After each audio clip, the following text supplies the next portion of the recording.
After achieving her stated aim of settling the future status of the Duke and Duchess of Sussex within days rather than weeks, it was back to normal as the Queen returned to church, as you do. Yeah, joining us live from London now is CNN reporter Anna Stewart. Anna, good morning to you. Good evening where you are. Thanks very much for joining us.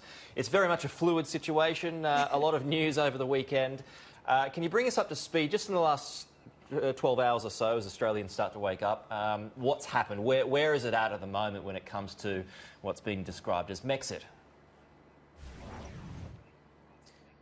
Yeah, well, we had the bombshell announcement yesterday, another kind of surprise, I guess. And what's so surprising about the announcement is it feels like it's a real clean break for Prince Harry and Meghan, the Duchess of Sussex. No longer will they be senior members of the royal family, as they said, but they won't actually even be working members of the royal family at all. They are going to relinquish their HRH title, His and Her Royal Highness, and that was quite a surprise. It means that they can be much more independent. They won't be half in, half out of the royal family. They really are on the outskirts of it now. Doesn't mean they'll be able to get jobs, I suppose, do Netflix deals, book deals. Be very interesting to see what they do next. But it has taken the nation by surprise. And lots of people quite upset, actually, for Prince Harry, particularly as he has to relinquish all of the military roles that he's held. He's a ceremonial head of the Royal Marines. That has been a role that has been very dear to him. So we are seeing quite a hard Megxit, if you like.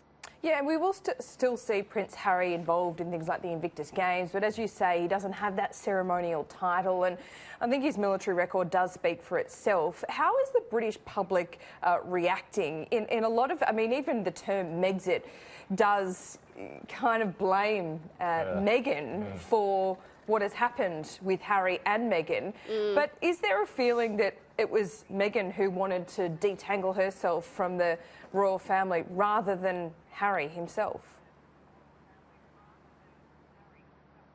If you look at the tabloid press, that is certainly the narrative there, that it was all about Megxit and Meghan. I have actually been trying to encourage people to also do hashtag Harrivaderci, but it hasn't seemed to caught on, really. Now, Prince Harry is someone that for a very long time has actually said that he struggled with the royal family. He once said that he wanted to leave the firm. That is long before he met Meghan.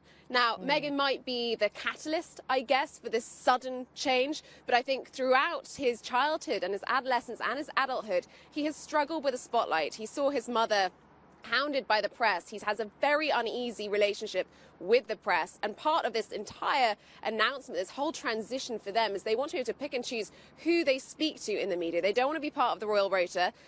It'll be interesting to see how that really works out, since in the UK the press is now highly regulated, particularly for the royals, with the royal rota that is in place. If they start to pick and choose media, if they go to Canada and North America, it could lead to far more paparazzi shots, far more tabloid press, and far less regulated stories about them. So that is a big concern, I think, for the whole royal family, really. It's amazing that the press is regulated in the UK, given some of the stories. Yeah, I mean, it's interesting too that they're going to Canada, and the Queen, of course, is the head of state in Canada as well. Has there been any update at all on what will happen when it comes to personal security and who will pay that? I read some figures on the weekend that suggested their security bill could be as high as $7.5 million a year. So that is probably the biggest unanswered question in last night's announcement from Buckingham Palace. There were two announcements, by the way, one from the Queen, which was more personal and spoke about her grandson and such. Buckingham Palace was the more official statement that went through the nuts and bolts of it. And at the very end of that statement, it said that they leave security questions to governments and to the nation state, and that is how it's always been. Currently, the British taxpayer pays for the security of the royal family and for Harry and Meghan. If they move to North America and spend significant amounts of time in Canada, the expectation is for the Canada and the Canadian taxpayer to pick up some of that bill as well, or they will have to get private security themselves. Now they're being demoted, or they are relinquishing their HRH titles, they are downgrading perhaps their security threat level, but they are high-profile individuals. They always will be. So that security cost is going to be exponentially higher than it is now, and it will undoubtedly be a big talking point for Canada. We know Justin Trudeau's been speaking about that already, and some polls in Canada suggest that no one's very happy at the idea of picking up that bill.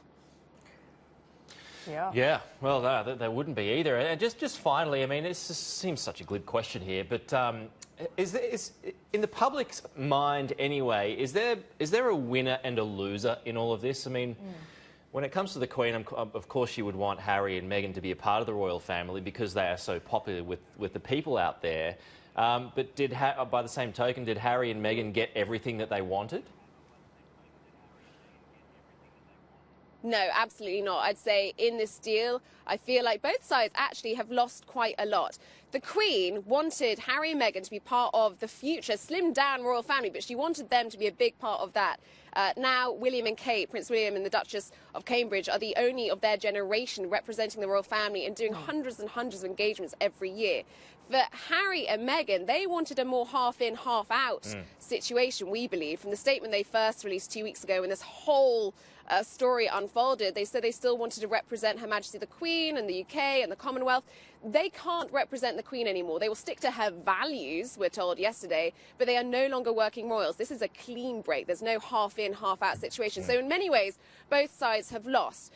Part of this whole agreement, I feel, has been dictated slightly by fear of what the public feel and think, because throughout this process, it really has felt like the royal family has been pitted against Harry and the Duchess of Sussex. I think this is something that's really worried Her Majesty the Queen. So I think by doing this clean break, she's hoping to appease the public. They can't be accused of having their cake and eating it if they really are out of the royal family. But no winners here, I think. Yeah, well said, Anna. Yep. Very well. Yep. And, you know, it's a PR challenge at the moment. I thought it was an interesting choice for her to step out to go to church with Prince Andrew, who that was hasn't really had a good run covered himself in glory in recent weeks. But Anna Stewart, appreciate your time this morning live for us in London today. Thank you so much.